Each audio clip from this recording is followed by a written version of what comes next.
Olá pessoal, tudo bem com vocês? Este é o nosso segundo encontro de aulas em formato EAD da disciplina de Segurança do Trabalho 1.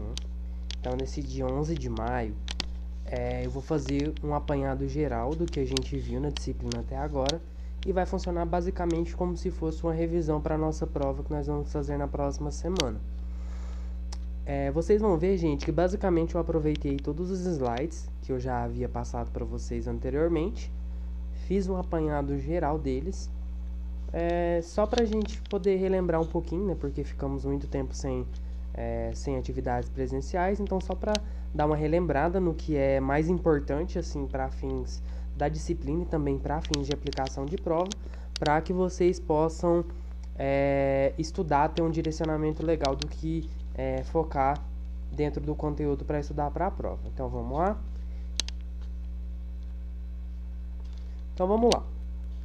Então, gente, basicamente nós tivemos 7 aulas hoje, 7 aulas até essa presente data, né? Assim, 7 aulas, 7 conteúdos.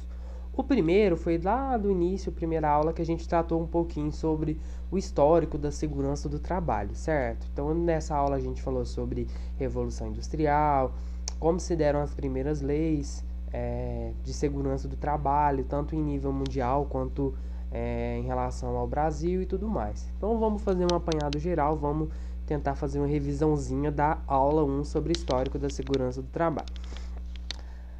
Primeiro de tudo, gente, o que é segurança do trabalho, né? Eu falei isso lá na primeira aula para vocês. O que pode ser definido como segurança do trabalho?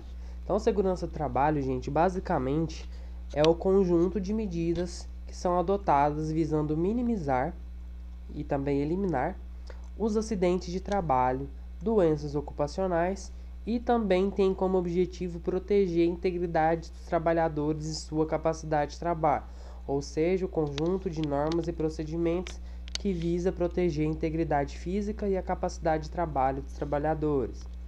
Além disso, a gente tem a medicina do trabalho. Lembra que eu comentei para vocês lá na primeira aula? Que é o ramo da medicina que visa justamente a preservação da saúde do trabalhador, melhorando as condições de sua atividade, bem como corrigindo as consequências dela advindas que são prejudiciais ao homem. Então, a medicina do trabalho é o ramo da medicina que vai tratar sobre a preservação da saúde do trabalhador no seu ambiente de trabalho. Então, é aí que vai entrar os exames admissionais, demissionais, exames periódicos de retorno ao trabalho e etc. Ainda, gente, o trabalho sempre fez parte da vida do ser humano. Nós discutimos isso lá também nas primeiras aulas, que foi justamente quando o homem começou a trabalhar e desenvolver o trabalho, que foi quando as civilizações elas começaram a se desenvolver e alcançar o nível que a gente está até hoje. Lembra que eu falei que ao longo da história o homem, desde a época das cavernas, ele estava constantemente exposto a riscos. Porém, foi justamente ali, ó, em vermelho, em negrito ali, em vermelho, foi justamente na Revolução Industrial, gente, quando surgiu as máquinas a vapor, que esses riscos aumentaram, né? Que foi o que a gente viu nas aulas, nas primeiras aulas, que com isso, com a Revolução Industrial, com essas máquinas a vapor, o número de acidentes de trabalho aumentou exponencialmente. Mas o que eram essas máquinas a vapor, gente? Então, a máquina a vapor, que também era chamada de motor a vapor, foi o dispositivo inventado para dar o movimento a outras máquinas, cujo combustível para acionar o conjunto dessa máquina é o vapor d'água. Então, seu grande avanço, gente, foi realizado por James Watt em 1769, que aperfeiçoou essa máquina para que ela perdesse menos calor, para que ela conseguisse realizar um trabalho melhor, mais efetivo. Lembra que eu falei de como eram as fábricas, gente? Eu falei na aula que essas fábricas elas eram instaladas em locais improvisados, com péssimas condições de trabalho e exploração dos trabalhadores. Então, nessas fábricas não tinha iluminação adequada, a ventilação era péssima, a higienização desses locais também era muito precária, o acúmulo de limo, de sujeira era muito grande. Então, os trabalhadores realmente eles trabalhavam, né, numa condição de trabalho bem complicada. Então, a exploração dos trabalhadores incluía mulheres, idosos e crianças. Então, não era só os homens, né? Lembra que eu falei? Mulheres, idosos e crianças trabalhavam em jornadas diárias de até 16 horas, gente. Então, as pessoas trabalhavam até 16 horas por dia. Então, né, o resultado disso foi um grande número de acidentes, também doenças relacionadas ao trabalho e muitos trabalhadores que ou foram mortos ou foram mutilados, perderam braço, perna, mãos e etc. Então, foi a partir dessa situação de grande número de acidentes de trabalho que se originaram as primeiras leis e estudos relacionados à proteção da saúde e integridade física dos trabalhadores. Um grande marco, gente, da segurança do trabalho se deu em 1700, lá na Itália. Lembra que eu falei, gente? Que com a publicação desse livro aqui, ó, De Morbis Artificium Diatriba, que na língua portuguesa a tradução é As Doenças dos Trabalhadores, de autoria do médico Bernardino Ramazzini. Gravem o nome desse médico, gente. Então, Bernardino Ramazzini, ele é considerado até hoje o pai da medicina do trabalho, porque lá em 1700, gente, ele escreveu essa obra em que ele trazia as doenças que estavam associadas a cerca de 50 profissões. Então, com a invenção da máquina a vapor, gente, a revolução industrial veio. E como eu falei anteriormente, os galpões, os velhos armazéns, gente, qualquer lugar abandonado, basicamente, ele era rapidamente transformado em fábrica. E ali dentro desses galpões era colocado o maior número possível de máquinas e também de trabalhadores. Então, o resultado disso, gente, os ambientes, eles tinham uma temperatura muito elevada, não tinha ventilação suficiente, não tinha aberturas, portas, janelas suficientes para promover ventilação, e a quantidade de pessoas era muito grande ali, né? E a umidade também era constante, gente. E as máquinas, elas ofereciam constante risco de acidente para os trabalhadores, não tinham proteção e etc. Então, só algumas fotos aqui que eu já expliquei para vocês em sala de aula. Então, as condições de saúde ali, de trabalho, eram bem precárias. Não tinha a parte de ergonomia também, então muitos trabalhadores tiveram vários tipos de doenças do trabalho nessa época também. Então, gente, apesar dos riscos associados a várias atividades serem conhecidos, até naquela época, pouco ou quase nada foi feito para combater esses riscos, ou pelo menos reduzir, né, gente? Então, foi aí que surgiram, sim, as primeiras leis de proteção ao trabalho. E lembra que eu falei para vocês que as primeiras leis surgiram para proteger mulheres e crianças desse tipo de trabalho. Não vou entrar a fundo aqui nas leis, mas revisem um pouco sobre essas leis e a ordem cronológica delas. Então, no Brasil, gente, como eu até brinquei na sala, né, que tudo no Brasil se dá tardio com relação à Europa, essa evolução da segurança do trabalho, ela se deu bem mais tarde que na Europa. Até porque a nossa Revolução Industrial começou por volta de 1930, que foi na época do governo de Getúlio Vargas. E um importante marco, gente, com relação a esse governo de Getúlio Vargas, foi a iniciação do processo de direitos trabalhistas, que foi com a criação da CLT em 1943. Então, e a partir da CLT, a gente teve a lei previdenciária, que eu falei que a gente ia utilizar bastante, que é a lei de 1991, a lei 8.213 de 91, que vai regulamentar os planos de benefício da Previdência Social e etc. Então, alguns fatos que marcaram o desenvolvimento da segurança do trabalho no Brasil. 1919, gente. 1919 foi criada a primeira lei brasileira sobre acidente de trabalho. Então, foi em 1919 que se criou a primeira lei com relação a isso. Em 1920, gente, a gente teve o primeiro médico do trabalho dentro de uma empresa, que foi na cidade de Tatuapé, em São Paulo. Em 1923, a gente teve a criação da Caixa de Aposentadorias e Pensões para os empregados das empresas ferroviárias, gente. Então, nessa época, a atividade ferroviária era muito forte aqui no nosso país. Então, o primeiro ramo, o primeiro tipo de atividade em que se criou uma previdência social, né, uma caixa de aposentadoria, foi para as empresas ferroviárias. Em 1930, gente, outro importante marco foi a criação do Ministério do Trabalho, Indústria e Comércio. Então a gente teve o Ministério do Trabalho, que era o Ministério do Trabalho, Indústria e Comércio, criado em 1930. Em 1933 surgiram os primeiros institutos de aposentadorias e pensões. Então a gente lembra que eu falei que esses institutos de aposentadorias e pensões eram separados por ramo de atividade. Então a gente tinha, por exemplo, aí o IAPATEC, que é o Instituto de Aposentadorias para o Trabalhador de Transporte de Carga, o IAPC, que era o Instituto de Aposentadorias para os Comerciários, o IAP, que era o Instituto de Aposentadoria para os Industriários e etc. Em 1943, né, como eu falei anteriormente, foi criada a CLT, né, um super marco aqui no nosso país. 1944, gente, esse decreto de número 7.036, ele promoveu a reforma daquela lei de acidente de trabalho que foi criado lá em 1919. Ela passou por uma reformulação e uma dessas reformulações, gente, foi a criação da CIPA.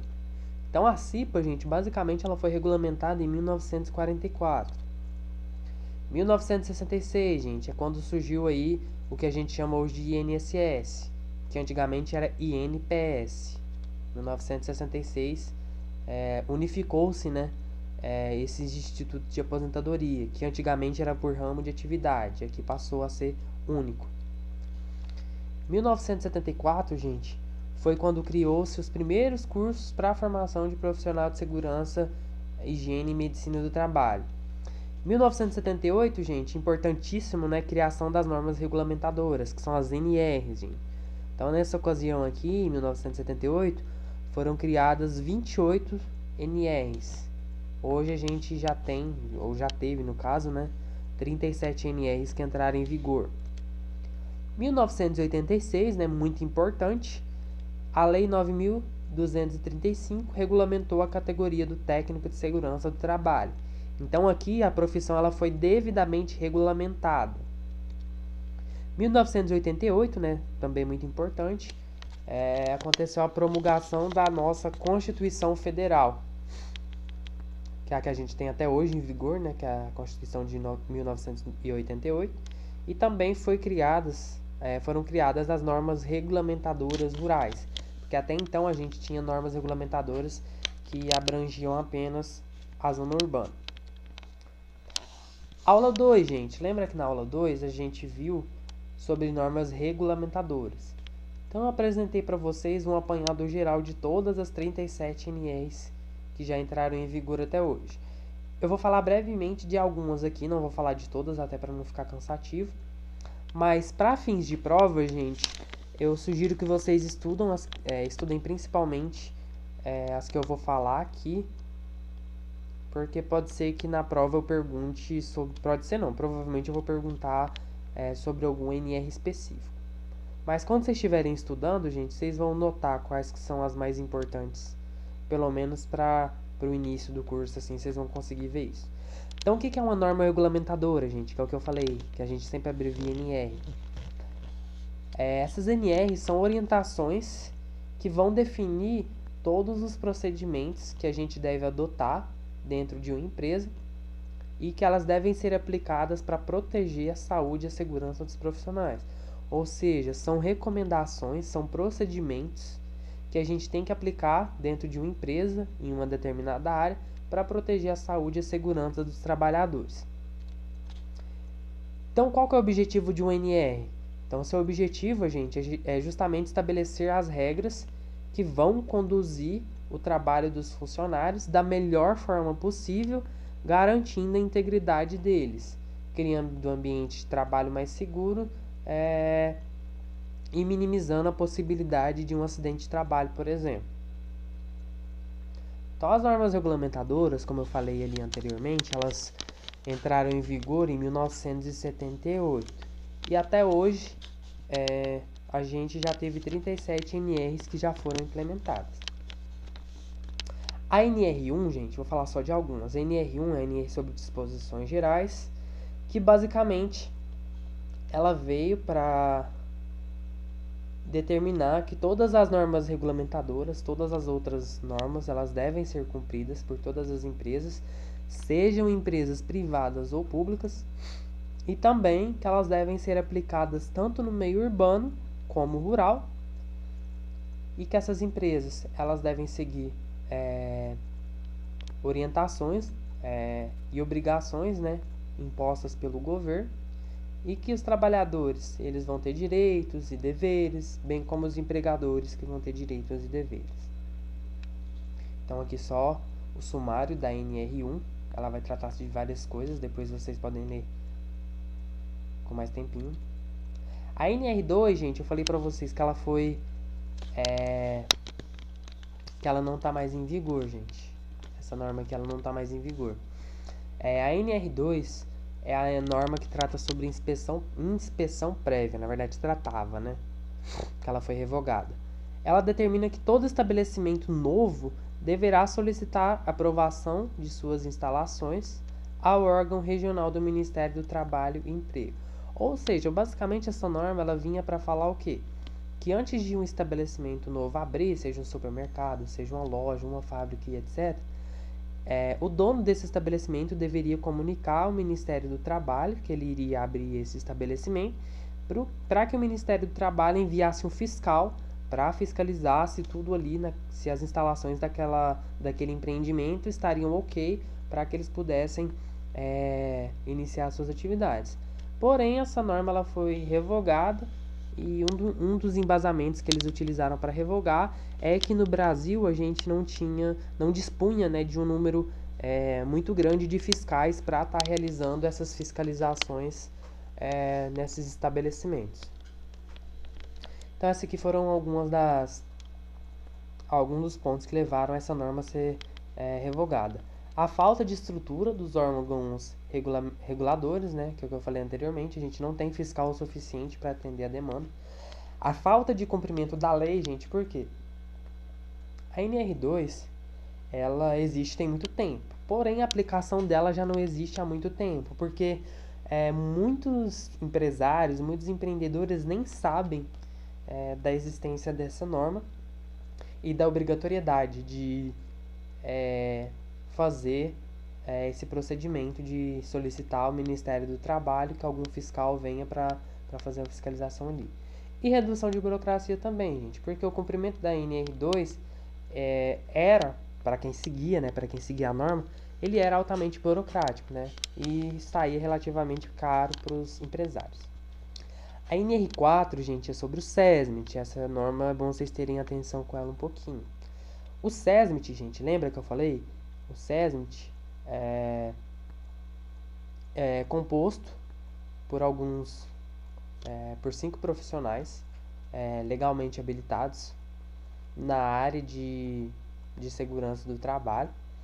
E esse grupo, ele tem por finalidade promover as ações de prevenção e correção dos riscos encontrados para tornar o ambiente de trabalho um lugar mais seguro.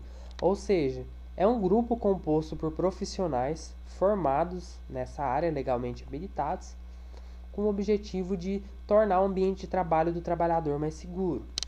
Então, não sei se vocês lembram, mas eu falei que o SESMIT ele é dimensionado de acordo com o número de empregados do estabelecimento e também com o CNAE, que é a Classificação Nacional de Atividade Econômica, ou seja, cada atividade econômica, seja do ramo alimentício, extração de minério, seja de plantação, colheita de algum determinado produto, processamento de leite, etc. Cada atividade tem um CNAE, que é um código. Então, com base nesse código, são formados grupos de risco, são formados grupos e através desse grupo e do número de empregados do estabelecimento que o SESMIT ele é dimensionado. Então, não necessariamente, gente, a gente vai ter todos os profissionais, todos esses profissionais do SESMIT dentro de uma empresa, não. Vai depender do grau de risco da empresa. Quanto maior o grau de risco da empresa, mais profissionais a gente vai ter. Dependendo desses elementos, o SESMIT ele poderá ser composto pelo engenheiro de segurança do trabalho, médico do trabalho, enfermeiro do trabalho, auxiliar de enfermagem do trabalho e também técnico de segurança do trabalho. Então esses são 5 profissionais que podem fazer parte do SESMIT. Todos eles devem ser empregados da empresa. Então a CIPA, gente, NR5 CIPA. A CIPA, gente, ela é composta por um grupo de representantes das empresas, de representantes da empresa e de representantes dos empregados, eleitos em uma votação secreta, com um mandato de 1 ano e direito a uma reeleição e mais 1 ano de estabilidade. Então, qual que é a principal diferença de CIPA e SESMIT? Por exemplo, se eu perguntar na prova. O SESMIT é um grupo composto por profissionais legalmente habilitados. A CIPA, gente, ela é composta por empregados da empresa, gente. Então, ela é composta por empregados da empresa. Então, qualquer empregado de uma empresa pode se candidatar à CIPA. Aí, nesse caso aqui, para formar a CIPA, tem que ter um processo eleitoral, que a gente vai estudar mais a fundo nas próximas aulas. Então, a gente vai ter que ter esse processo eleitoral. Essa CIPA ela também vai ser dimensionada de acordo com a quantidade de empregados que aquela empresa tem. Então, todas as empresas, gente, seja empresa pública, privada, cooperativa, até mesmo clube, têm a obrigatoriedade de constituir CIPA, desde que elas tenham pelo menos 20 empregados dentro dessa empresa. Ou seja, se a empresa ela tem mais de 20 funcionários, ela é obrigada a constituir a CIPA. Assim como o SESMIT, gente, é um pouco semelhante à parte do dimensionamento, o dimensionamento da CIPA vai depender do número do CNAE, que é a Classificação Nacional de Atividades Econômicas, e também vai depender do número de empregados da empresa. A NR6, gente, também falei com vocês um pouquinho sobre isso aqui, que é a norma que trata sobre equipamento de proteção individual. Então, aqui vai estabelecer os tipos de EPI para cada tipo de atividade, vai falar sobre as obrigações e também sobre os direitos de empregados e empregadores quanto a esses EPIs.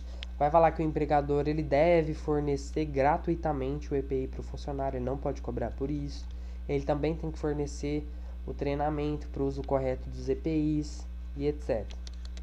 Falei também sobre esse númerozinho, né, gente, o CA, que é o Certificado de Aprovação, que todo equipamento de proteção individual tem que ter esse certificado de aprovação.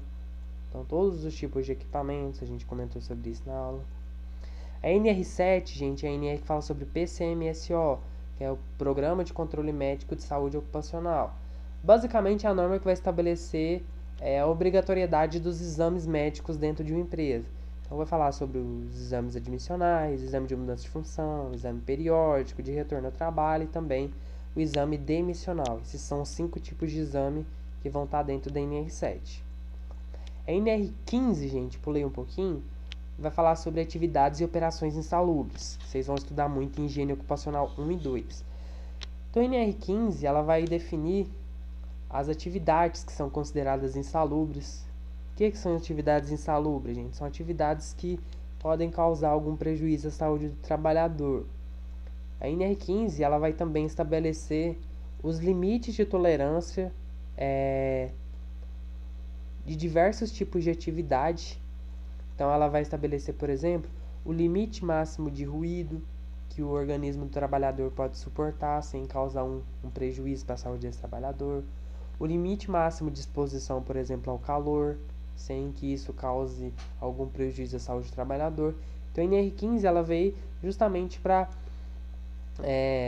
estabelecer, gente, um teto, um valor teto, um limite de tolerância com relação a esses agentes agressivos para que eles não causem nenhum tipo de dano à saúde do trabalhador. Então, além do segundo parágrafo, então, alguns dos agentes que a NR ela estabelece limite de tolerância com relação ao ruído, que vocês vão aprender a calcular isso em higiene ocupacional, como é que faz esse cálculo, calor, vibração, agente químico, poeira e diversos outros tipos de agente que pode causar prejuízo à saúde do trabalhador. É uma norma muito interessante de ser estudada. A NR17, que é a norma que trata sobre ergonomia, né? Então ela vai tratar sobre como a gente pode adaptar as condições de trabalho as características dos trabalhadores. Porque ergonomia, gente, só relembrando de novo, ergonomia estuda a adaptação do local de trabalho ao homem e nunca o contrário, gente. De forma que essa adaptação para proporcionar conforto, segurança e desempenho eficiente para o trabalhador desenvolver suas atividades. NR18, a gente vai ter uma aula sobre isso. NR18 vai estabelecer todos os procedimentos de segurança dentro do ambiente da construção civil. NR23, que é a NR que fala sobre proteção contra incêndio. Atenção com essa norma. A NR23 ela vai estabelecer as medidas de proteção contra incêndio. Então aqui vai estar falando as principais finalidades, o que deve ser adotado. Ela é uma norma bem pequenininha, gente. Ela não diz em si muita coisa, mas é importante a gente também estudar ela. Mas para complementar a NR23, a gente tem que estudar as instruções técnicas do Corpo de Bombeiro do respectivo estado. Então é muito importante a gente associar essa norma às normas do Corpo de Bombeiro. A NR26 é a norma que trata sobre sinalização de segurança. Então essa norma ela também é muito pequena e eu não sei se vocês lembram de eu falar, aí está no segundo parágrafo, essa norma ela anda junto com a NBR 7195, de cores para segurança. Essas normas, basicamente, elas vão definir as cores que a gente vai utilizar para cada situação, ou seja, a cor que a gente vai utilizar para expressar a situação de perigo, a cor para expressar a obrigatoriedade, a cor para expressar a segurança, a cor para expressar os equipamentos de combate a incêndio e etc. Então, basicamente, nessa NBR 7195, a gente vai ter a gente vai ter 8 cores para expressar, para fazer as sinalizações de segurança, que é a cor vermelha, a cor amarela, a cor alaranjada, cor verde, cor azul, cor branca, púrpura e preta. Não vou entrar a fundo aqui sobre o que significa o que vai significar cada cor, mas depois vocês podem dar uma revisadinha ou pelo menos dar uma olhadinha por cima sobre o que significa cada cor. Mas isso não vai cair em prova não, até porque a gente vai ter uma aula sobre isso depois. A NR33, também falei com vocês, que é a norma que trata sobre segurança e saúde nos trabalhos em espaço confinado, gente. Então a NR33, ela vem para definir o que é um espaço confinado. Também ela fala sobre avaliação desses espaços confinados. A NR33 ela também traz, gente, a equipe de trabalho que deve trabalhar dentro de um espaço confinado. Por quê? Em espaço confinado, a gente nunca pode ter uma pessoa trabalhando sozinha. A gente tem que ter uma equipe composta por no mínimo 3 profissionais. Então esses 3 profissionais, gente, basicamente, vai ser o supervisor de entrada. O supervisor basicamente é a pessoa que passou por um treinamento robusto e muito qualificado para supervisionar as atividades ali. A gente vai ter o vigia, que é a pessoa que vai estar do lado de fora desse espaço confinado, sempre se comunicando com o trabalhador lá dentro e também controlando o fluxo de entrada e saída de trabalhadores. E o trabalhador de entrada, que é o peão, né? Que é a pessoa que vai estar exercendo as atividades ali. Então a gente nunca pode ter uma pessoa sozinha trabalhando no espaço confinado. Então, para trabalhar no espaço confinado, a gente vai estudar isso aqui depois, a gente tem que ter uma PET, que é uma permissão de entrada de trabalho. Essa permissão de entrada de trabalho, basicamente, tem que ter o nome da empresa, o nome de todas as pessoas que vão entrar naquele local, as medidas de controle e proteção. Então, é um documento bem detalhado que tem que ser elaborado pelo supervisor de entrada. A NR35 também é muito importante, atenção com ela. A NR35 ela fala sobre trabalho em altura.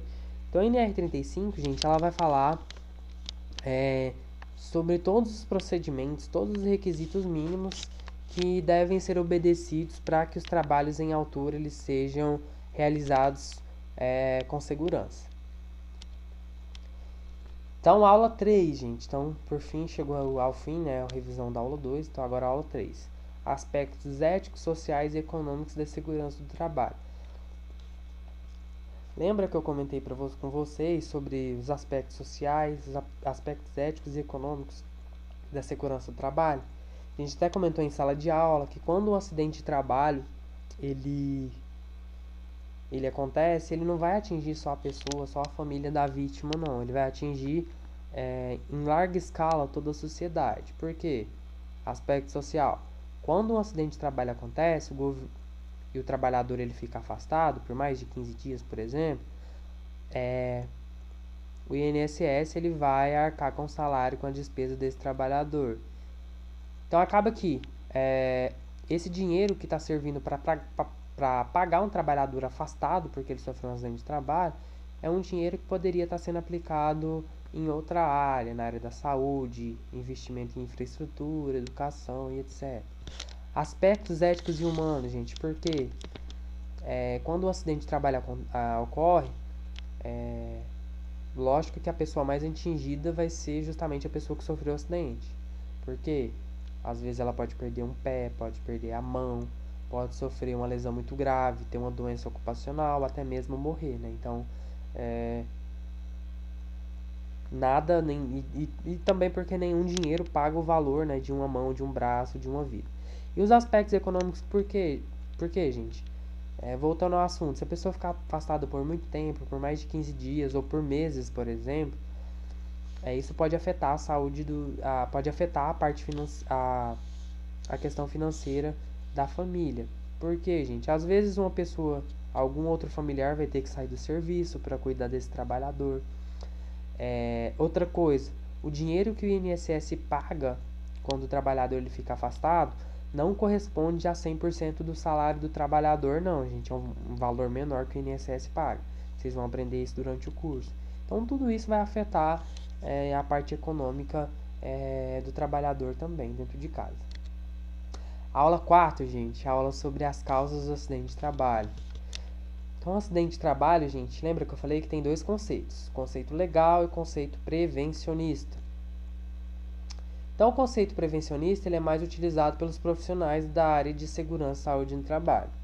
Então, segundo o conceito prevencionista, o acidente de trabalho é qualquer ocorrência não programada, inesperada, que interfere e também ou interrompe o processo normal de atividade, causando perda de tempo útil ou lesão aos trabalhadores e também dano material.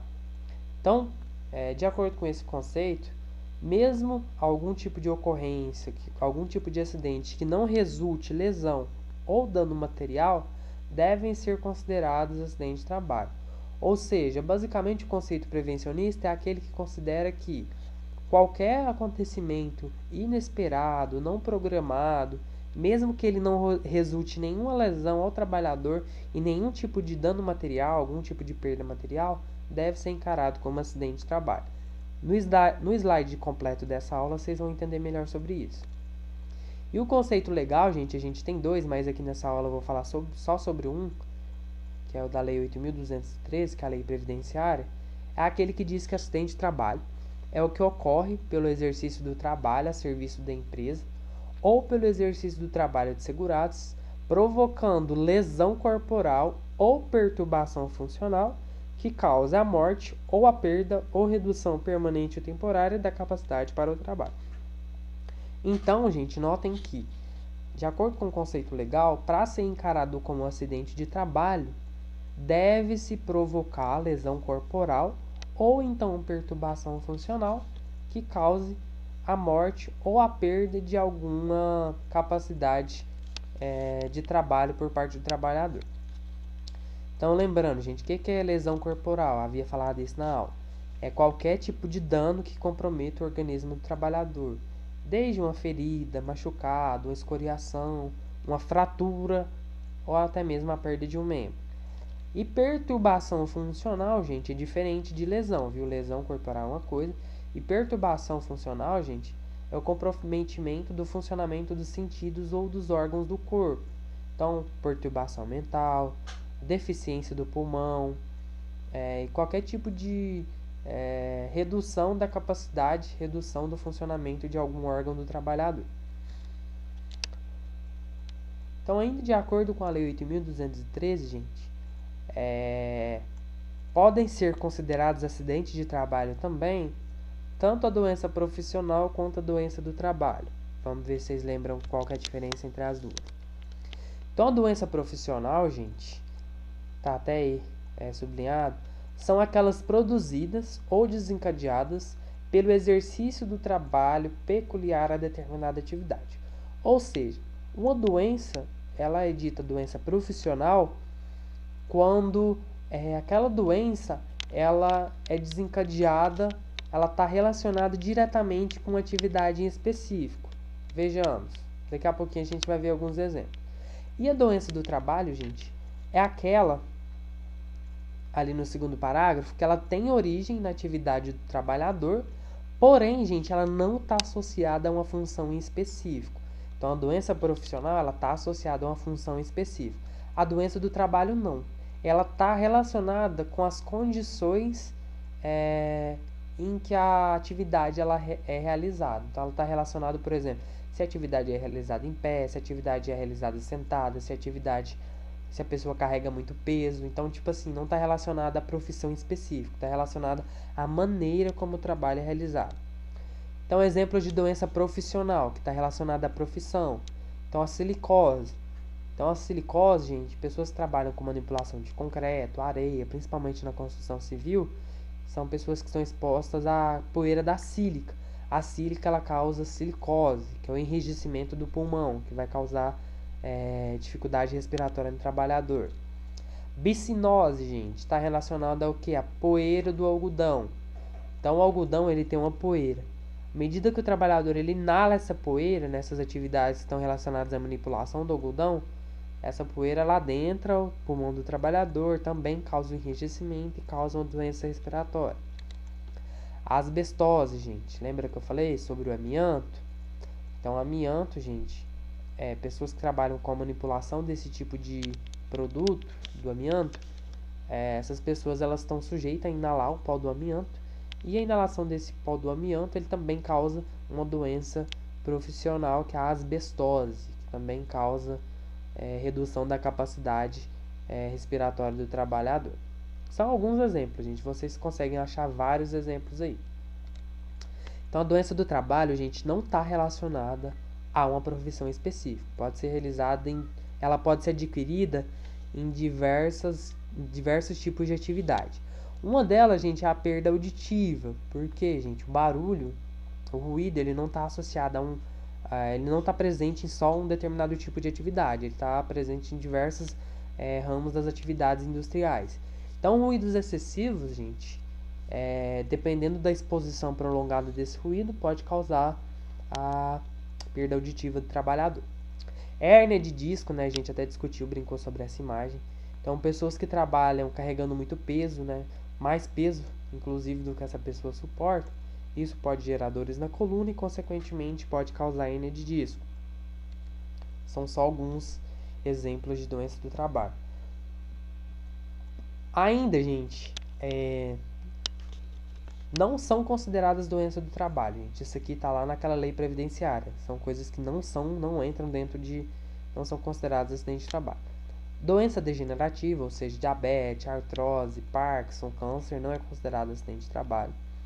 Doença inerente a grupo etário, ou seja, doenças relacionadas a faixas etárias, né, de idade, por exemplo, osteoporose, catarata, Alzheimer, não é considerada doença do trabalho. E também, gente, também não é considerada doença do trabalho, doença endêmica, como por exemplo, dengue, malária, febre amarela, que são doenças que estão relacionadas a uma região específica. Os acidentes de trabalho, gente, lembra que eu falei lá na aula 4 que os acidentes de trabalho eles ocorrem principalmente através das condições inseguras, dos atos inseguros e do fator pessoal de insegurança, gente. Então, as condições inseguras estão relacionadas ao meio ambiente de trabalho, ou seja, está relacionado ao meio, como o espaço de trabalho do trabalhador pode interferir na sua segurança. E os atos inseguros, gente, está relacionado ao homem, ao fator pessoal e comportamental. E tudo isso, qualquer um desses 3 itens aí pode gerar um acidente de trabalho.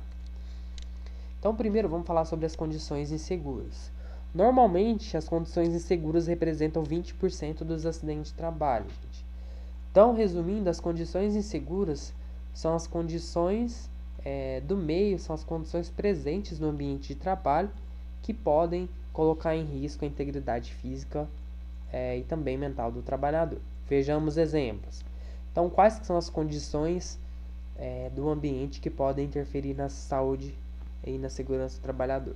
Instalações elétricas defeituosas, escadas sem guarda-corpo, né, que o trabalhador pode cair, isso pode gerar um acidente de trabalho. Máquina sem proteção oferece risco. Ambiente agressivo e sem utilização dos equipamentos de proteção individual. Piso defeituoso, né, gente? O trabalhador ele pode cortar o pé, ele pode tropicar e cair. Risco de fogo e explosão. Vocês vão estudar mais adiante que equipamentos que produzem, né, que tem perigo de produzir algum tipo de incêndio, explosão, não pode ficar, por exemplo, próximo no mesmo local do ambiente de trabalho onde o trabalhador está. É uma condição insegura. Falta de limpeza, né, gente? Local desorganizado, isso pode contribuir, principalmente na construção civil, isso acontece. Pode contribuir para que um acidente, um corte, uma perfuração aconteça. Iluminação inadequada, né, gente? Ninguém merece trabalhar num local escuro que não consegue enxergar nada. Isso pode causar um acidente de trabalho. E diversos outros tipos de exemplo. Os atos inseguros, gente, é um fator comportamental. Está relacionado aos atos praticados pelo homem. E podem ser atos conscientes ou até mesmo inconscientes, gente. E basicamente representa a maioria, grande parte dos acidentes de trabalho. Os atos inseguros representam cerca de 80% dos acidentes de trabalho que acontecem. Vejamos alguns exemplos. Não utilizar o EPI, gente, é o principal ato inseguro. Por que é um ato inseguro? Porque o trabalhador ele sabe que ele tem que usar o EPI. Então, a partir do momento que ele desobedece isso, ele está pondo em risco a sua vida, né, a sua segurança. E, consequentemente, isso se encaixa dentro de atos inseguros. Improvisar equipamentos, né, gente? É um ato inseguro porque o trabalhador ele sabe que isso pode dar ruim, né? Que isso pode causar um acidente, mas mesmo assim ele desobedece, vai lá e faz. Brincadeiras, né? Brincar com um coleguinha é um ato inseguro porque pode acontecer um acidente grave. Usar roupa inadequada. Fumar em local proibido, né, gente? Nessa imagem a gente tem uma sinalização que é proibido fumar na área. O trabalhador, mesmo assim, ele vai lá e faz. Ele fuma nessa área. Então, isso se configura como um ato inseguro. Trabalhar com sono distraído, né? Depois de passar uma noite a noite inteira na festa e trabalhar no outro dia cedo, virado, sem dormir, né?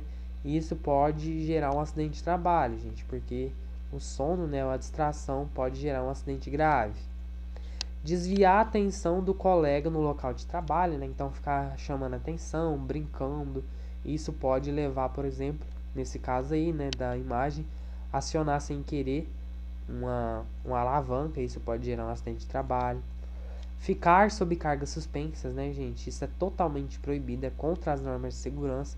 Onde tem uma carga suspensa, é proibido ficar tanto embaixo como ao redor, né, pessoas que não estão participando daquele tipo de serviço. Então isso é um ato inseguro, porque a pessoa sabe que é proibido. Transportar, né, ou empilhar inseguramente, ou seja, fazer o transporte ou empilhar de maneira inadequada. Consumir bebida alcoólica durante o trabalho também é um ato inseguro, né, gente, porque é proibido. Limpar máquina em movimento também é um ato inseguro, porque manutenção e limpeza de máquina deve ser feita quando a máquina estiver parada, né, gente? Porque isso pode gerar um acidente de trabalho. Também é um ato inseguro usar máquinas sem habilitação ou permissão. Por quê? Porque a pessoa não tem habilitação, não tem permissão, nunca utilizou a máquina e vai lá e faz, né? Então isso é um ato inseguro, porque ela sabe que isso pode gerar algum tipo de acidente. Também é um ato inseguro, gente, fazer movimentos perigosos, ou seja, improvisar aí, né? Essa imagem, ela é bem chocante, né? Porque tem várias coisas erradas aí. Mas você fazer movimentos perigosos, né? Isso também é um ato inseguro. E também o terceiro item, né, para complementar o que pode causar um acidente de trabalho é o fator pessoal de insegurança, gente. Então, o fator pessoal de segurança, ele é o somatório de todos os agentes psicológicos, naturais ou adquiridos, que podem atuar no lapso temporal do ser humano. Basicamente, é tudo que está relacionado ao psicológico, principalmente relacionado ao psicológico do trabalhador, que pode levar ele a sofrer um acidente de trabalho. Vejamos exemplos. Estresse, gente, é o principal, né? Então, a pessoa trabalhar estressada, isso pode gerar um acidente de trabalho. Preocupação excessiva, né? Você tá lá trabalhando, exercendo as suas atividades, mas está com a cabeça, né, lá no mundo da lua, pensando nas dívidas, pensando em diversas situações. Isso pode tirar sua atenção e causar um acidente de trabalho. Excesso de confiança também, né, gente? Você achar que você é o bambambam, bam, bam, que você entende daquilo e, na verdade, aquilo pode te causar um acidente de trabalho. Também são fatores pessoais de insegurança: desobediência, insuficiência visual, analfabetismo, porque, como eu falei na aula, para determinadas funções a gente tem que ter um curso, a gente tem que ter um grau de instrução específico, né? Então, uma pessoa, por exemplo, analfabeta, que não entende, não sabe ler, não sabe escrever, for realizar algum tipo de atividade que necessita disso, ela pode colocar em risco a vida dela e a vida de outras pessoas. E também dificuldades mentais também são encaradas como um fator pessoal de insegurança. Ainda, gente, existem 3 modalidades de culpa para caso haja algum acidente de trabalho na empresa: a negligência, a imprudência e a imperícia. Vamos lá. O primeiro dos 3 é a negligência, que eu vou falar aqui. Então, a negligência é a falta de cuidado através da omissão voluntária. Basicamente, é quando a pessoa ela não se importa com a prevenção dos danos que podem acontecer caso algum fato ocorra. Ou seja, ela basicamente negligencia, ela não se importa com os danos que podem acontecer, com os acidentes que podem acontecer, pelo fato dela estar se omitindo, pelo fato dela não estar tomando algum cuidado que ela deveria tomar. Então, um exemplo: permitir que o trabalhador trabalhe sem os EPIs. Então, por exemplo, um supervisor de área que permite que o trabalhador trabalhe sem os EPIs, ele está sendo negligente, porque ele sabe que se o trabalhador ele trabalhar sem o EPI, que pode acontecer algum mal a esse trabalhador, mas mesmo assim ele permite que isso aconteça. Então, ele está sendo negligente. O médico utilizar equipamentos e utensílios não esterilizados. Isso também é uma atitude negligente. Pode contaminar, passar algum tipo de vírus, bactéria para outro paciente. A imprudência, gente, é desrespeitar uma conduta já aprendida anteriormente e atuar sem precauções. Então, nesse caso, a pessoa, o funcionário, ele tem conhecimento devido sobre os riscos, sobre aquela situação, mas mesmo assim, mesmo sabendo que ele está cometendo um erro, ele assume o risco e pratica essa ação. Um exemplo, assim como eu falei anteriormente, quando um trabalhador ele sabe que ele tem que utilizar o EPI, mas ele não utiliza, ele está sendo o quê? Imprudente, porque ele foi treinado para receber aquele treinamento, ele recebeu o treinamento para a utilização daquele EPI, mas mesmo assim ele teima e não utiliza, então ele está sendo o quê? Imprudente. O supervisor dele, que é o exemplo que eu dei anteriormente, quando permite que ele também trabalhe sem esse EPI, o supervisor está sendo negligente. Outro exemplo de imprudência é quando você circula pelas áreas internas e externas da empresa, da indústria, acima da velocidade máxima permitida, estabelecida. Então, essa palavra imprudente, gente, ela é muito utilizada quando a gente está se referindo principalmente ao desrespeito das regras de trânsito. É muito utilizada, né, a imprudência. E a imperícia, gente, imperícia é o quê? É a falta de habilidade, a falta de aptidão necessária ou ainda de experiência para executar uma função. Basicamente, ela acontece quando uma pessoa ela assume, ela acha, né, que ela tem conhecimento, habilidade sobre determinada atividade, mas ela não tem. Então, um exemplo de imperícia: o empregado que não foi preparado para realizar a tarefa que foi designada. Então, por exemplo, se o trabalhador ele foi designado para operar uma empilhadeira, mas ele nunca trabalhou, nunca operou empilhadeira. Se ele aceita, se ele pratica essa atividade, por exemplo, ele está praticando o que? Imperícia, porque ele não tem habilidade, ele não tem conhecimento técnico para exercer aquela atividade. Aula 5, gente, que é sobre a CAT, que a gente preencheu, né, a CAT, Comunicação de Acidente de Trabalho. Então, só relembrando rapidamente, o que é a CAT, gente? A CAT é um documento que ele é emitido ao INSS com o objetivo de informar a ocorrência de um acidente de trabalho ou de uma doença ocupacional e também, caso haja, né, também ela informa a morte de um trabalhador. Então, se cair na prova, né, a CAT é um documento que vai informar a ocorrência de um acidente de trabalho ou uma doença ocupacional. Então, nessa CAT a gente preencheu, né, então vocês sabem basicamente do que eu estou falando. A gente entra com os dados do emitente, que é a pessoa que está emitindo a CAT, os dados da empresa, do empregador, os dados da pessoa que sofreu o acidente, né, que é o acidentado, os dados do acidente em si. Aí entra a parte do laudo médico, né? Lembra que tem a parte que a gente vai discorrer sobre a situação do acidente, as testemunhas e etc. Então, quando que a CAT ela deve ser preenchida, gente? A CAT, gente, ela deve, né, deveria, porque na prática não acontece bem isso, ela deveria ser preenchida em todos os casos de acidente de trabalho. Então, se a pessoa ela furou um dedo, resultou em lesão, certo? Então, é um acidente de trabalho. A CAT deveria ser preenchido uma CAT, mas nem sempre isso acontece, né? Então, todos os casos que acontecem um acidente de trabalho, seria obrigatório que essa empresa ela emitisse uma CAT para o INSS. Mesmo os acidentes com menos de 15 dias sem afastamento, mesmo nos acidentes sem afastamento do trabalho e nos acidentes de trajeto também. Ela também deve ser preenchida em todos os casos de doença profissional, doença do trabalho. Então, não só a gente preenche a CAT não só para acidente de trabalho, a gente também preenche para doença profissional do trabalho. E também, gente, ela deve ser preenchida para todos os casos de suspeita de doença profissional do trabalho. Quem deve preencher a CAT, gente? Normalmente, quem fica encarregado é o departamento de RH da empresa.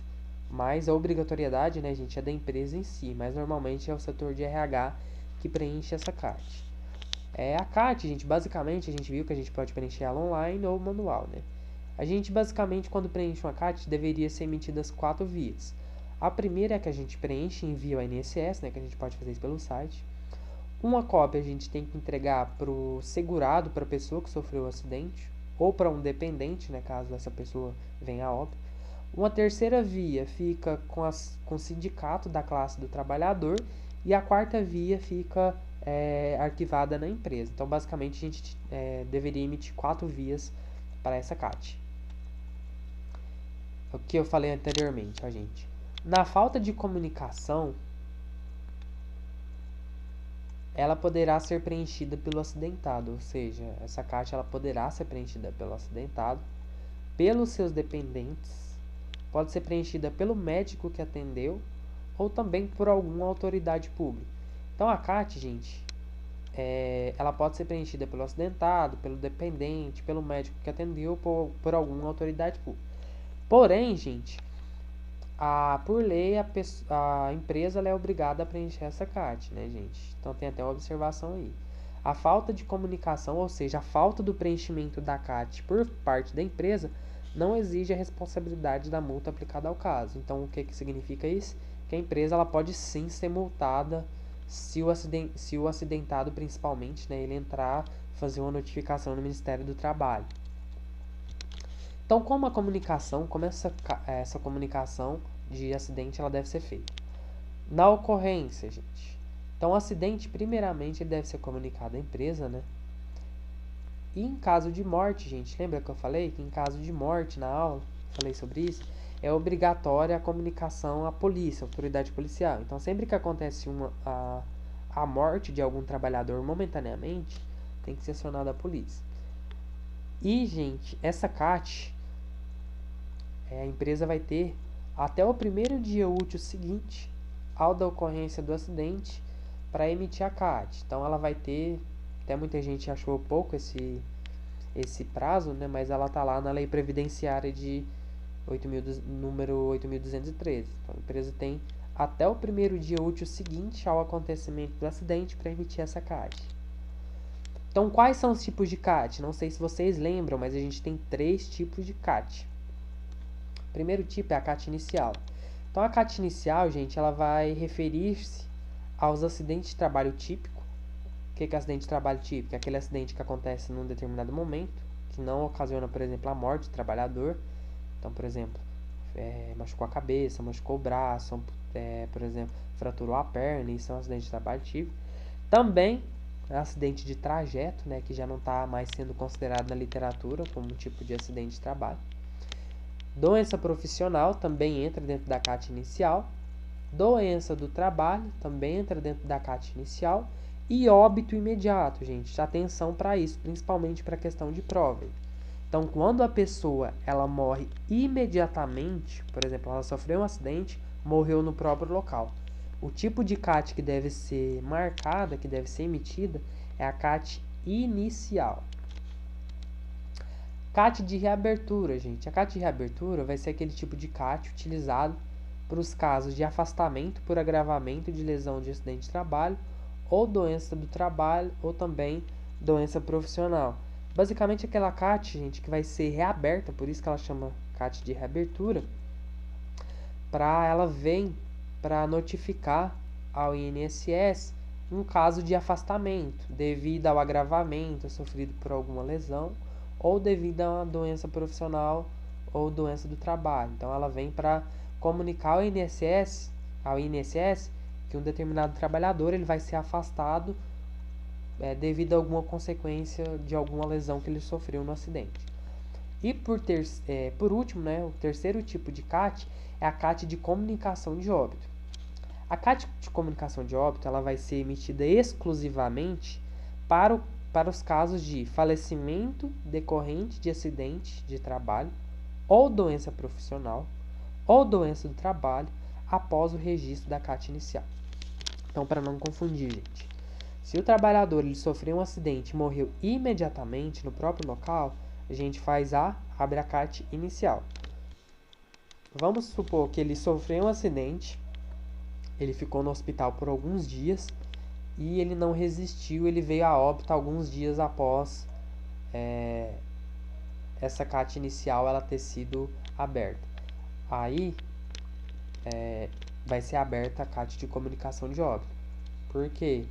Porque houve um falecimento não momentâneo, houve um falecimento decorrente de um acidente de trabalho anterior.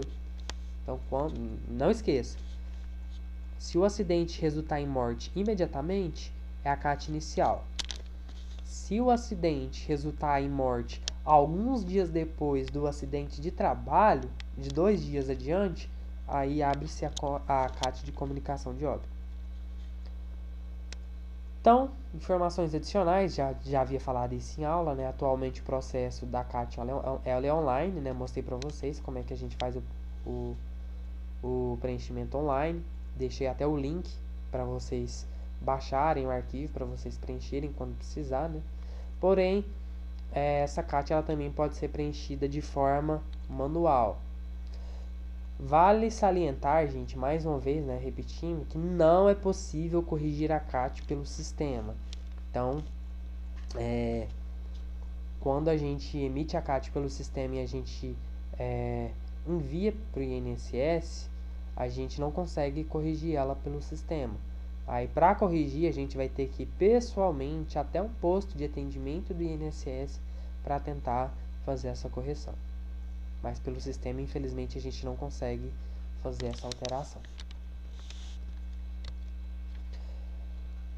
Aula 6, gente, aqui está na aula 7, mas a aula 6 foi sobre medidas de prevenção para os acidentes de trabalho, né? Eu nem coloquei aqui na revisão porque é bem tranquilo. São só algumas medidas, alguns cuidados que a gente tem que adotar dentro do ambiente de trabalho para evitar que um acidente de trabalho aconteça. E a aula 7, gente, a aula passada, né? A aula sobre inspeção de segurança. Que é uma aula que o conteúdo aqui vai cair na prova, gente, com certeza. Então, primeiro, gente, o que é uma inspeção de segurança, gente? A inspeção de segurança, basicamente, é o que? A procura por situações de risco que podem colocar em xeque, né, a saúde e a integridade física do trabalhador. Ou seja, são pequenas verificações, são pequenos checklists que são realizados para encontrar riscos que estão em desacordo com as normas de segurança. Ou seja, se estiver na prova, Basicamente, inspeção de segurança é o quê? É a procura por situações de risco que podem causar danos à saúde e à integridade física do trabalhador. É isso. Então, gente, o profissional que vai fazer essas verificações, que vai realizar a inspeção de segurança, ele deve realizar as visitas nos setores da empresa. Então, ele tem que ir nos setores da empresa, fiscalizar máquinas, equipamentos, ferramentas e procurar qualquer tipo de risco que envolva o patrimônio da empresa, que envolvam os trabalhadores, né? Que envolva a vida do trabalhador, qualquer risco também que envolva o processo produtivo, que podem afetar o processo produtivo, e não menos importante, né? Que envolva também ao meio ambiente, né? Que os riscos ambientais, os impactos ambientais também devem ser super considerados aqui dentro da inspeção de segurança. Então, exemplos de casos que a gente necessita de inspeção de segurança. Então, ruídos excessivos, necessita de inspeção. Iluminação deficiente, porque pode gerar um acidente de trabalho, uma situação de risco, necessita de inspeção. Desorganização, layout inadequado, sinalização deficiente, ou seja, se a gente tem situações de risco, se a empresa está mal sinalizada, se não tem placas, isso entra também dentro da inspeção de segurança. Falta de proteção em máquinas, porque pode gerar um acidente de trabalho, então isso entra também dentro da parte de inspeção. Então, a inspeção de segurança, gente, pode ser classificada em 3 grandes grupos. Então, elas podem ser classificadas quanto à sua abrangência, a gente tem 2 tipos de subclassificações. Quanto à periodicidade, a gente tem 3 tipos. E quanto aos tipos, que a gente tem 4 tipos. Então, resumindo, a gente tem ao todo 2 mais 3 mais 4. A gente tem 9 tipos de inspeção de segurança. Então, vamos destrinchar cada uma delas. Então, quanto à abrangência, gente, a gente tem 2 classificações. A abrangência, gente, está relacionada ao quê? Ao todo da empresa, ou seja, que parte da empresa, que tanto da empresa, né, que vai ser inspecionado. Então, a gente tem as inspeções gerais e as inspeções parciais. As inspeções gerais, gente, são aquelas em que todos os setores da empresa são examinados. Ou seja, a gente vai ter um levantamento global das condições de segurança da empresa. Então, a inspeção geral, gente, é aquela em que toda a empresa, todos os setores vão ser inspecionados. E as inspeções parciais, gente, é o contrário, né? São aquelas inspeções que não são realizadas na empresa como um todo. Elas são realizadas ou em alguns setores, algumas áreas, algumas atividades, algumas ferramentas, alguns equipamentos e etc. Então, eu acho que essa é a mais fácil da gente entender, que é a classificação quanto à abrangência. Inspeção geral inspeciona toda a empresa. Inspeção parcial, só uma parte da empresa.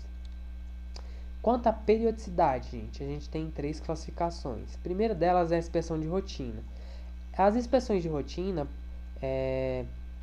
elas podem ser feitas pela CIPA ou pelo SESMIT e também pelo setor de manutenção da empresa a partir de algum calendário de prioridades estabelecido.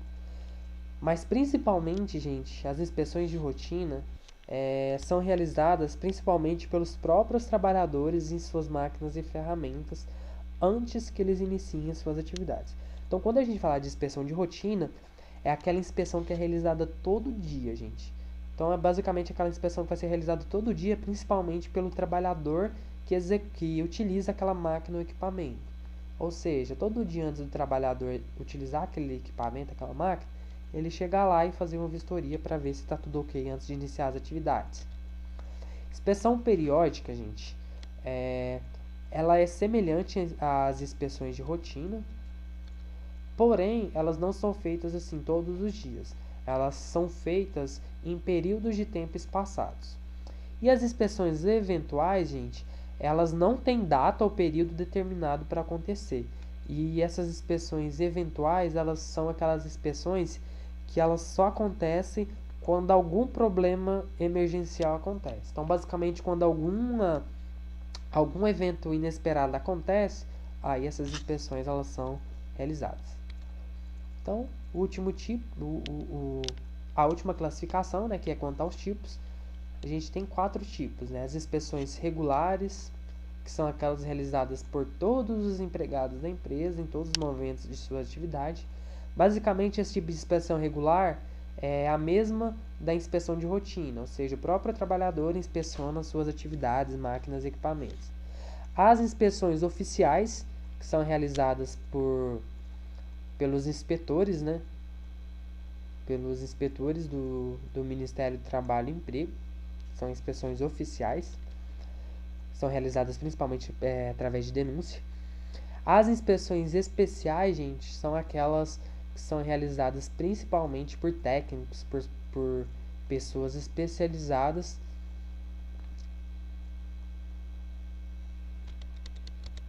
E as inspeções de atividades críticas, gente, são as inspeções realizadas em atividades de grande perigo e que merecem atenção especial por colocar em risco, né, a saúde e a integridade física dos trabalhadores.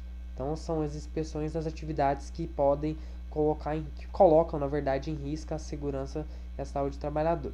Então, por exemplo, as atividades relacionadas a trabalho em altura, em espaço confinado, em carga suspensa, com produto químico, escavações. Então, as inspeções que são realizadas nesses ambientes entram dentro das inspeções de atividades críticas. Então, são essas as classificações. E por último, gente, a gente tem as etapas das inspeções de segurança do trabalho. Então, isso com certeza vai cair na prova, né? Então, as 4 etapas de uma inspeção de segurança do trabalho são as seguintes: observação, registro, encaminhamento e acompanhamento. É bem tranquilo de entender, viu? Então, observação é a fase na qual são observados todos os fatores envolvidos e procura-se detectar anormalidades. Então, basicamente, é a fase em que se vai o quê? Observar, em que se vai fazer vistorias, que vai fazer a varredura no ambiente de trabalho para o quê? Analisar onde estão os riscos, né? Onde estão as falhas. Nessa fase, gente, é fundamental e primordial a participação dos trabalhadores que fazem parte da atividade. Então, aqui, gente, não é só os técnicos em segurança, os engenheiros de segurança que vão fazer essa vistoria, não. As próprias pessoas que manipulam, que utilizam aquela ferramenta, máquina e equipamento, vão fazer parte dessa fase de observação.